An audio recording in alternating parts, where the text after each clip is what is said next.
할렐루야. 참 마음 무거울 때 예배할 때 오히려 하나님의 은혜가 우리에게 더 크게 경험되는 그런 기회가 될 줄로 믿습니다. 이번 주일은 또 어떻게 해야 되나, 사실은 담임 목사로서 굉장히 머리가 복잡해졌어요. 그래도 그 상황이 이렇게 이어지면 방역 지침에 따라서 예배하면 되겠지 이렇게 생각을 했는데, 하루 이틀 더 추위를 보면서 아마도 주일 예배에 대해서 다시 한번 고민하고 좀 분별하는 시간이 좀 필요할 것 같습니다. 아마 토요일 오전에는 정확한 정보를 여러분들에게 속회를 통해서 혹은 개인적으로 전달을 해드리도록 하겠습니다. 사실은 지난주에 우리 치유하시는 예수님의 만져주심, 힐링 터치라고 말씀을 드렸죠. 그 말씀을 전하고 다음 설교 시리즈로, 수요 치유 예배 설교 시리즈로 넘어가려고 그렇게 마음을 먹었었어요. 그런데 지난주에 그 예수 그리스도의 만져주심에 관해서 말씀을 전하다가 여러분들은 어떻게 느끼셨는지 모르지만 제가 굉장히 마음에 큰 은혜를 받았어요. 그러면서 이 치유하시는 접촉, 치유하시는 만져주심에 대해서 한 주 더 말씀을 나누고 싶다 할 때 떠오른 사건이 오늘 이 혈루증 앓던 여인의 고침받은 그런 사건입니다. 자, 우리 지난주에 너무나 절박해서 자신들을 불쌍히 여겨달라고 예수의 이름을 불렀던 사람들을 만났었죠. 자, 주변에서 만류를 하는데도 그분들의 절박함을 억누르지 못했습니다. 보고 싶었어요. 시력을 회복하고 싶었습니다. 그래서 주변의 만류에도 불구하고 예수를 부르면서 불쌍히 여겨달라고. 그래서 결국 예수를 만나고 예수께 보게 되기 원합니다. 그렇게 소원을 말씀드리고 그렇게 결국 치유를 경험한 그런 분들의 이야기였어요. 오늘 본문에서도 우리는 너무나 절박한 처지였던 한 사람을 만납니다. 여인이죠. 자, 무려 12년 동안이나 지속된 난치병을 앓고 있었습니다. 자, 몸도 마음도 지칠 대로 지쳤을 거예요. 자, 재산이 얼마나 있었는지는 모르지만 오늘 본문과 동일한 사건을 기록하고 있는 마가복음 5장의 기록에 따르면 치료비로 모두 다 탕진해 버립니다. 12년 동안 치료비가 나갔으니까요. 다 탕진한 거죠. 이제 가진 것도 없습니다. 그런데도 병은 계속 악화되고 있었죠. 게다가 그 병이 정확한 병명이 성경에 기록되어 있지는 않지만 병의 특성상 유대인들의 율법에서는 부정한 병으로 분류가 되는 그런 특징을 가진, 몸에서 이 피가 흘러나오는 그런 증상이니까요. 그러니까 상황이 더 심각한 거죠. 종교적으로 부정한 사람은 결국 이런 사회에서는 사회적으로도 관계가 제한될 수밖에 없는 거죠. 부정한 사람과는 접근하거나 특히 접촉해서는 안 된다. 부정한 사람과 혹은 부정한 물건과 접촉하면 그 사람도 부정해진다고 믿었던 시대이기 때문에, 그러니까 이 여인은 요즘 우리가 사회적 거리두기 때문에 어렵잖아요. 서로의 접촉이 제한되죠. 사실은 누가 옆에서 분명히 마스크를 쓰고 계셔도 기침 한 번 하면 사실 마음이 조금 불안해지는 것이 우리들의 현실이잖아요. 이 시대에 단지 건강 위생상의 측면이 아니라 종교적으로도 부정하게 간주가 되어서 사람들과의 접촉이 제한되고 있었다는 건 정말 너무나 심각한 부담을, 압박을 이 여인에게 안겨주었을 것입니다. 사회적 거리두기의 대상이 된 거잖아요. 다른 사람들의 사회적 거리두기, 그 대상이 되는 거예요. 12년 동안이나. 그러니까 이 여인은 신체적, 정신적, 종교적, 사회적인 한계 상황에 온 거죠, 지금. 지난주에 안 못 보던 그 분들하고 마찬가지로 이 여인도 예수의 소문을 들었습니다. 그런데 오늘 이 여인의 형편은 지난주에 시각장애로 고통받던 사람들보다 더 나빴어요. 이 여인은 예수의 이름을 부르면서 자기를 불쌍히 여겨달라고 소리를 지를 수도 없는 형편이었던 겁니다. 제가 이 부분이 참 마음이 아팠어요. 지난주에 그 안 못 보던 분들은 그래도 소리는 질렀잖아요. 뭐 주변에서 뭐라고는 했지만 그래도 소리를 질러서 예수를 부를 수가 있었잖아요. 그리고 예수님을 만났을 때 무엇을 원하느냐고 할 때 보기를 원한다고 말할 수가 있었잖아요. 그런데 오늘 이 성경 속의 이 여인은 예수의 이름을 부를 수도 없었어요. 자기를 불쌍히 여겨달라고 호소할 수도 없었어요. 목소리를 낼 수가 없었던 거예요. 자, 부정한 난치병을 앓고 있던 여인이 공공장소에서, 그것도 남성을 향해서 목소리를 내는 것은 부끄러움을 넘어서서 사실은 위험한 일이었던 것이죠. 하지만 이 여인은 그 상황 속에서도 포기하지 않았어요. 오늘 그 부분을 우리가 주목해 봐야 하는 거예요. 우리가 이 여인의 입장이 한번 되어봐야 한다는 말씀이죠. 그런 상황 속에서도 이 여인은 포기하지 않고 자신이 할 수 있는 일을 찾은 거예요. 저도 지난주 설교를 하면서 이 부분이 굉장히 강하게 묵상이 되었어요. 그전보다는 몇 배로 이 여인의 절박함과 이 절박함 속에서 이 여인이 최선을 다하는 모습이요. 자, 지난주에 그 안 못 보던 분들은 예수의 앞에 나올 수 있었잖아요. 근데 이 여인은 예수의 앞에 나올 수 없는 거예요. 그런데 포기했어요? 아니요. 포기하지 않고요. 예수의 뒤로 갔어요. 자, 지난주에 그 안 못 보는 사람들은 예수의 이름을 소리쳐 부르고 불쌍히 여겨달라고 소리를 지를 수 있었어요. 그런데 이 여인은 지금 예수의 이름조차도 부를 수 없는 형편이에요. 그런데 이 여인은 포기하지 않았어요. 자신이 할 수 있는 일을 한 거예요. 그 할 수 있는 최선이 무엇이었어요? 예수의 옷자락에 손을 대는 거였어요. 근데 여러분, 그것만으로 충분했어요. 그것만으로. 예수의 앞에 갈 수도 없어서 뒤로 슬그머니 다가갔고요. 혹시나 누가 막을까 두려워하면서 조심조심. 그리고 부정한 사람이 손을 댄다? 과연 어떤 일이 일어날까 하는 그 두려움에도 불구하고 자신이 할 수 있는 최선이 예수의 이름도 부르지 못하고 옷자락만 만지는 거였는데 이 여인은 그 옷자락을 만졌을 때 난치병이 나았다는 거예요. 여러분, 이 부분을 깊이 묵상해 보았으면 좋겠어요. 자, 오늘 이 본문이 갖는 사건, 이 의미는 제가 사실은 반복적으로 여러분께 말씀을 드립니다. 자, 오늘 이 장면은 정말 특이한 치유가 일어나는 장면이에요. 자, 이 여인이 예수 앞에 나오지도 못하고 뒤로 돌아갔고 예수께 한마디도, 심지어는 이름도 부르지 못하고 옷자락만 만졌는데 병이 나았잖아요. 그런데 여러분, 예수의 관점에서 예수의 행동도 한번 생각해 보세요. 이런 치유의 사건이 성경에 많지 않아요. 거의 없죠. 자, 예수께서도 이 여인한테 해주신 게 없으세요, 사실은. 그렇잖아요? 예수님이 이 여인에게 지난주에 그 안 못 보는 사람들처럼 힐링 터치를 해주신 것도 아니고 병 고침을 선언하기도 전에 병이 나았잖아요. 물론 마지막에 네 믿음이 너를 구원하였다 선포는 하셨지만 사실은 본문은 분명히 선언합니다. 여인이 옷자락을 만지는 순간 병이 나았다는 거예요. 예수님도 해주신 게 없어요. 여인에게 한마디도 하시지 않았어요. 심지어는 여인을 쳐다보지도 못하셨어요. 왜? 뒤에서 만졌으니까. 아무리 예수님이지만 뭐 뒤에 눈이 있으셨던 건 아니잖아요.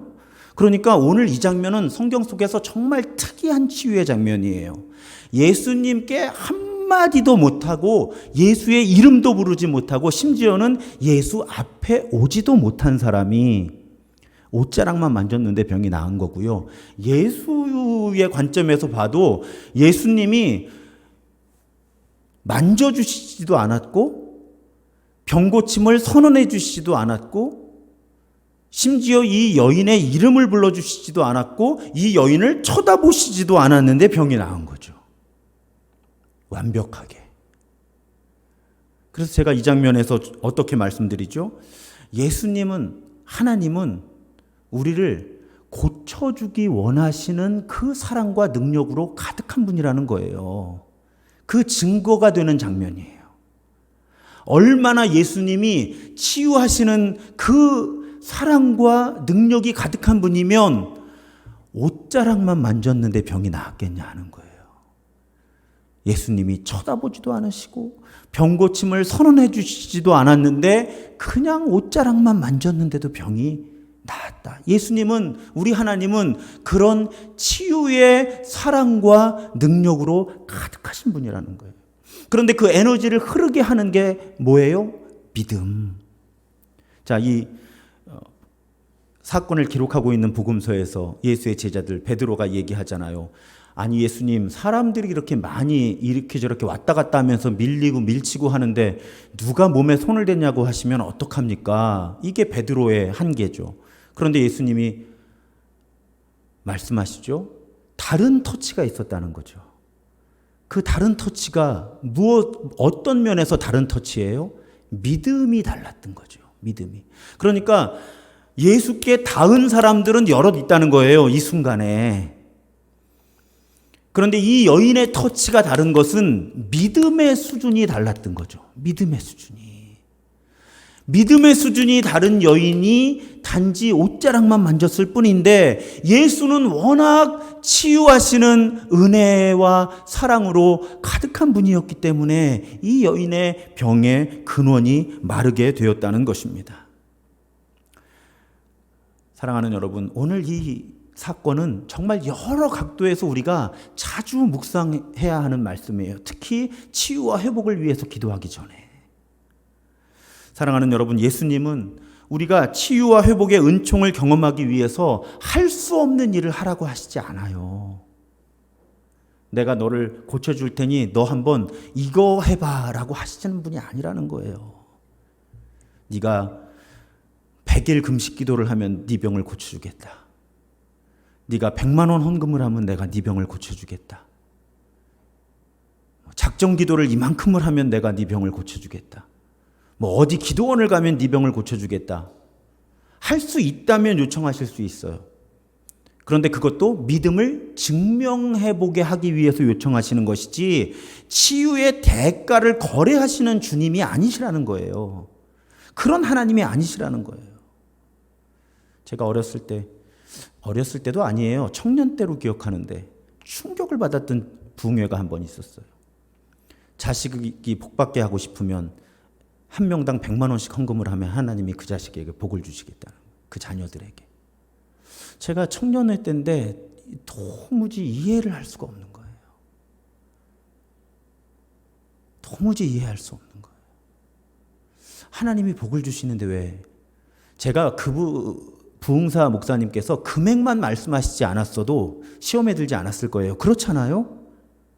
그냥 자녀를 위해 헌신하는 마음으로 또 그 자녀의 삶이 하나님께 맡겨졌다 하는 그 고백으로 하나님께 정성껏 예물을 드리십시오라고만 말씀하셨어도 제가 시험에 들지 않았을 거예요. 근데 아예 액수를 정해 주시더라고요.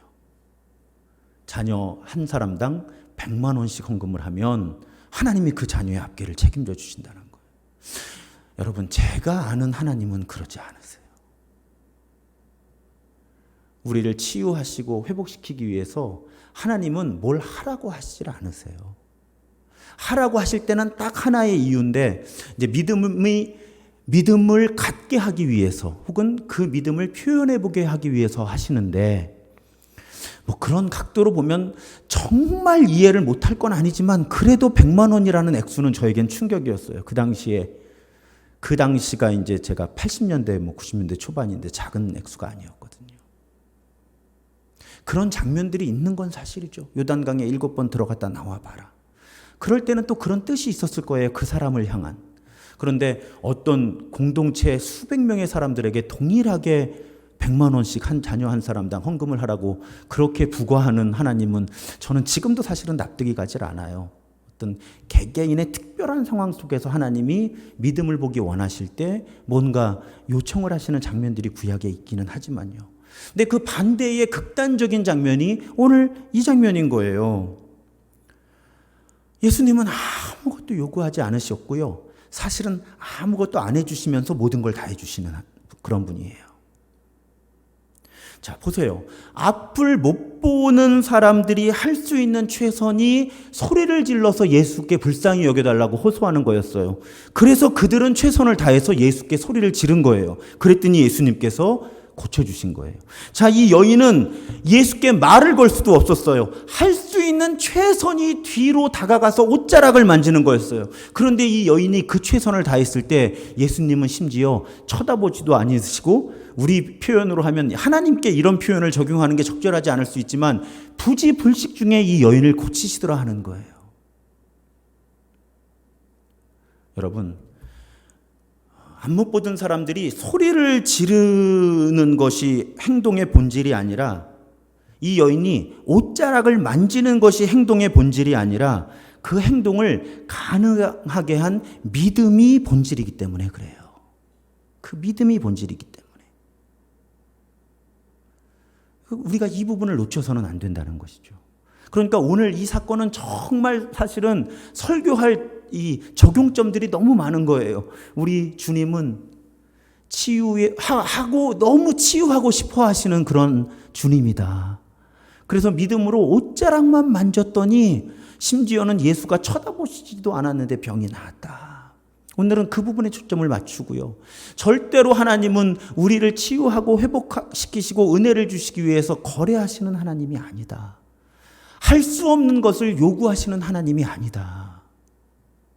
우리가 그것을 오늘 이 예수의 치유의 장면에서 고백할 수 있다는 것입니다.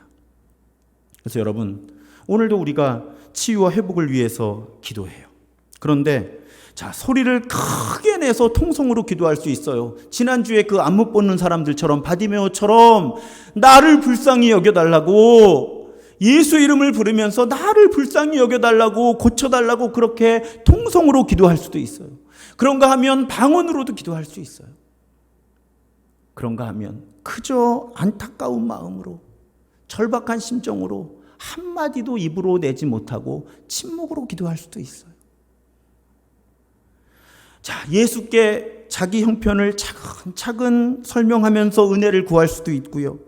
그렇게 할 기력도 능력도 없어서 그저 눈물만 흘리면서 한숨만 쉬면서 기도할 수도 있어요. 하지만 예수님께는 그 표현 자체가 의미 있는 것이 아니라는 거죠. 얼마나 예수를 신뢰하고 있느냐, 얼마나 진심을 다해 믿음으로 기도하고 있느냐가 결국은 치유의 열쇠가 된다. 오늘 이 사건은 분명하게 우리에게 증언해 줍니다. 아니, 예수님께 말도 못 걸고 앞에도 못 가고 뒤로 가서 옷자락만 만진 여인이 온전한 치유를 경험하잖아요. 우리가 이 여인만큼만 되면 치유받을 수 있는 거죠. 예수 앞에 나아갈 그런 용기도, 그럴 힘도 없고, 심지어는 주님 부를 기력도 없고, 도대체 기도를 해야 되는데 뭐라고 기도할지도 모르겠고, 근데 그냥 할 수 있는 게 뒤로 돌아가서 옷자락에 손을 대는 것뿐이었는데 그냥 그 마음 보시고 주님이 고쳐주시잖아요. 심지어는 주님이 쳐다보시기도 전에 병이 낫잖아요.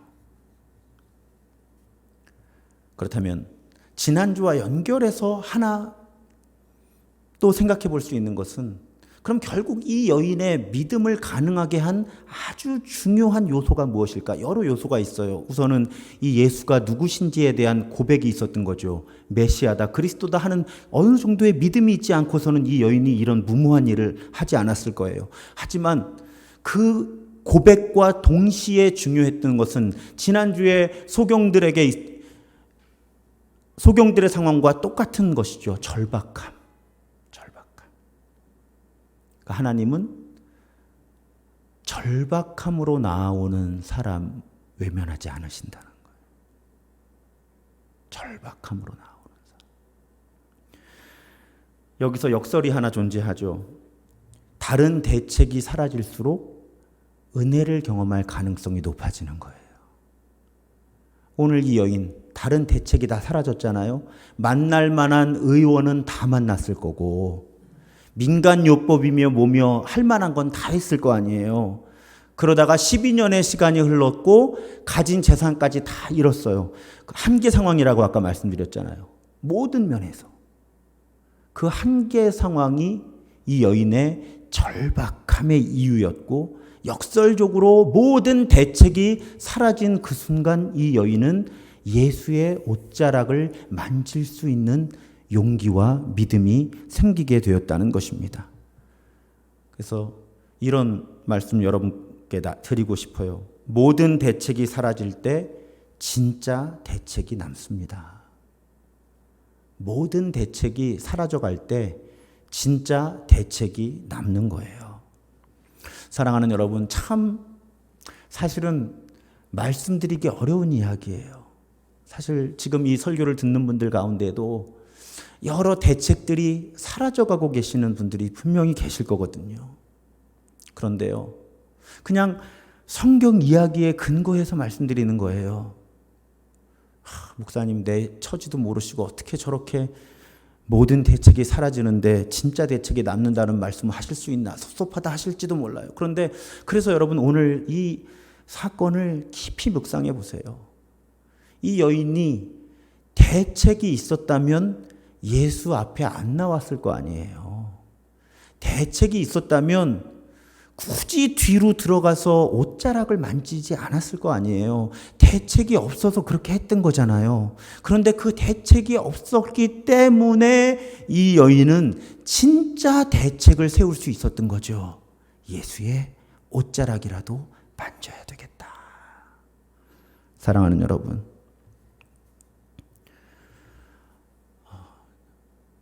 아까 말씀을 시작하면서도 말씀드렸지만 이 팬데믹이 점점 더 나빠지면서 이 교회를 어쨌든 대표하고 책임지는 담임 목사로서 참 신경도 복잡해지는 거예요.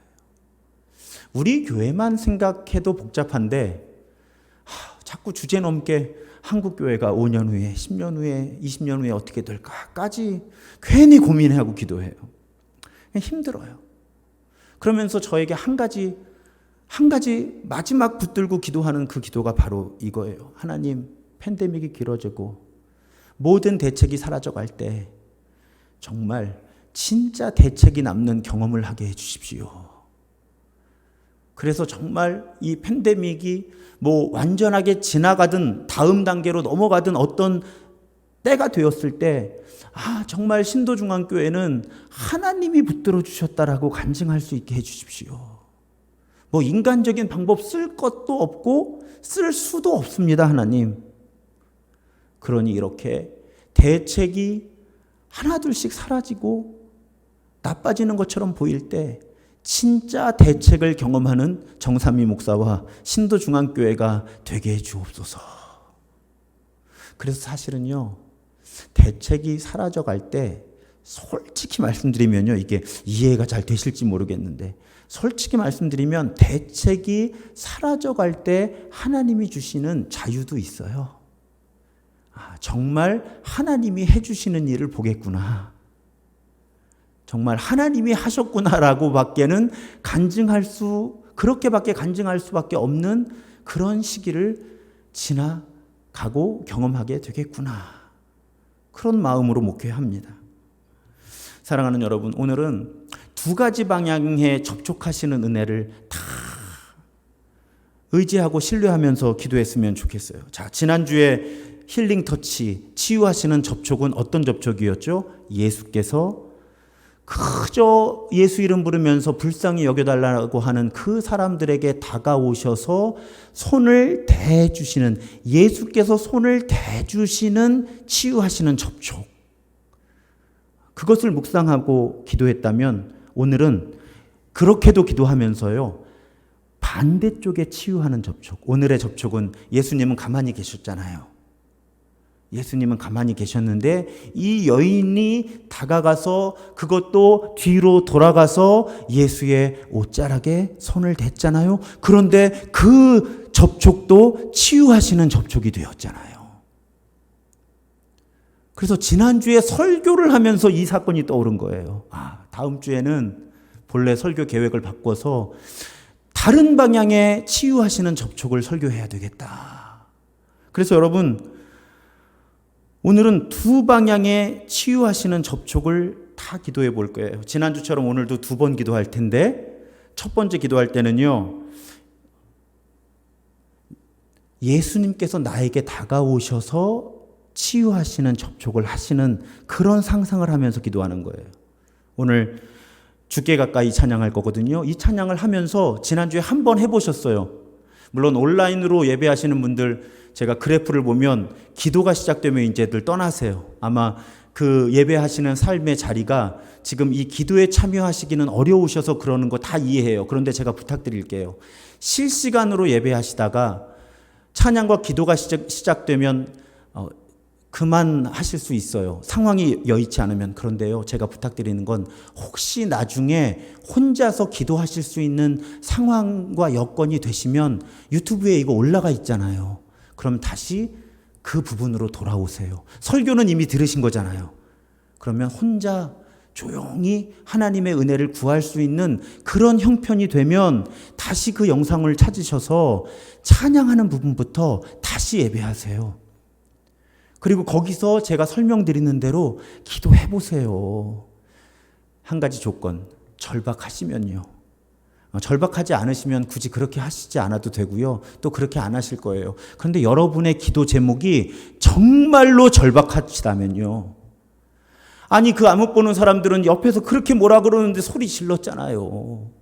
이 여인은 할 수 있는 게, 그것도 이 힘센 남자들한테 밀려나갈지도 모르는데 부정한 여인이 어디서 지금 예수 이 랍비의 몸에 손을 대냐고 내처짐을 당할 수도 있었는데 절박하니까 옷자락에 손을 댔잖아요. 여러분, 절박하시면요, 말씀만 듣지 마시고 기도하세요. 지금 실시간으로 못하시면 기도할 수 있는 형편이 되셨을 때 다시 우리 함께 기도해요. 하나님은 어차피 시간과 공간을 초월해서 역사하시기 때문에 실시간으로 기도할 때도 역사하시고 녹화된 영상으로 기도할 때도 역사하세요. 제가 체험했거든요. 저는 녹화된 지 1년, 2년이 지난 어떤 치유 사역자의 치유하는 그 영상을 예배한 것도 아니고 기도한 것도 아니고 모니터하다가 이분은 어떻게 치유 사역을 하시나 보자 호기심에 그냥 모니터하다가 하나님의 치유하시는 영을 크게 체험합니다. 제가 경험했기 때문에 여러분 자신 있게 말씀드리는 거예요. 실시간으로 함께 기도하지 않아도요, 녹화된 영상으로 기도해도요, 하나님의 영은 시간과 공간을 초월해서 우리의 간절함과 우리의 믿음을 사용하셔서요, 고치시더라니까요. 좀 믿어보세요. 제가 체험하고 하는 얘기라니까요. 그래서 여러분, 오늘 주께 가까이 찬양하실 때 내 몸과 마음에 어디에 손을 얹고 기도하면 좋을까 하나님께 물으시면 이렇게 하나님이 안내하실 수도 있고요. 그렇지 않으면 그냥 가슴이나 머리에 손을 대시거나 배에 손을 얹으시거나 그냥 아무 곳에나, 아무 곳에나 하니까 이상하지만 너무 하나를 이렇게 찾으려고 애를 쓰지는 마시고요. 아픈 곳 혹은 하나님의 영이 내 손을 이끌어 가시는 곳에 손을 얹고 간절하게 가능하면 통성으로 하나님의 치유하시는 은혜를 구하는, 그러면서 계속 머릿속으로는 상상하세요. 지금 내 손을 얹고 있지만 사실은 내 손이 아니라 예수님의 치유하시는 손이 나와 접촉하고 계시고 나를 만지고 계시고 나를 고치고 계시고 나를 새롭게 하고 계신다. 내 몸과 마음을 고치신다. 그리고 음악이 바뀌고 종을 치면 그때부터는 침묵 속에서 내가 이 여인이 되어보는 거예요. 남자분들도 그렇게 하셔도 돼요. 내가 이 여인의 절박함으로, 자, 예수님이 앞에 계신데 못 가. 이름도 못 불러. 예수 이름도. 고쳐달라고 말도 못해. 기력도 없어. 그런데 예수 뒤로 돌아가서 옷자락만 만지오니 주님 고쳐주옵소서. 그래서 내가 상상을 하는 거예요. 예수의 옷자락을 만지는. 그때 힐링 터치, 치유하시는 접촉이 이루어져서 예수의 치유가 나에게 이루어지는. 오늘 그렇게 2번의 기도를 하실 거예요. 그럴 때 그런 기대감도 여러분 품어보세요. 예수님의 음성이 들리는 거예요. 딸아, 아들아, 네 믿음이 너를 구원하였으니 평안히 가라. 평안히 가라. 그리고 자꾸 이렇게 집중이 안 되시면 눈을 감고 그림을 하나 보여드릴 거예요. 예수님 옷자락에 손을 대는 여인의 그림을 보여드릴 거니까 혹시 도움이 되시면 눈을 뜨고 이 모니터에 혹은 저 앞에 있는 모니터에 그림을 보시면서 저 여인의 심정으로 제가 예수의 옷자락을 만집니다. 자, 성령께서 우리의 기도를 이끄실 거예요. 여러분, 기도하시려고 너무 애쓰지 마세요. 성령께서 기도를 이끌어 주실 거예요. 자, 앞부분의 기도는 내 손을 통해 예수님의 치유하시는 은총, 예수님의 만져주시는 접촉이 이루어지는 것. 뒷부분에 침묵하면서 기도하는 시간은 내가 예수 앞에서 한마디도 하지 못하지만 옷자락을 만질 때 치유하시는 접촉이 이루어지는 이 2 방향의 치유하시는 접촉을 모두 우리 상상하면서 성령의 인도하심 가운데 기도할 때 주님께서 오늘 우리의 상한 몸과 마음을 고치시고 얽혀있는 모든 문제들을 풀어주실 줄로 믿습니다. 그 믿음으로 찬양하고 기도하겠습니다.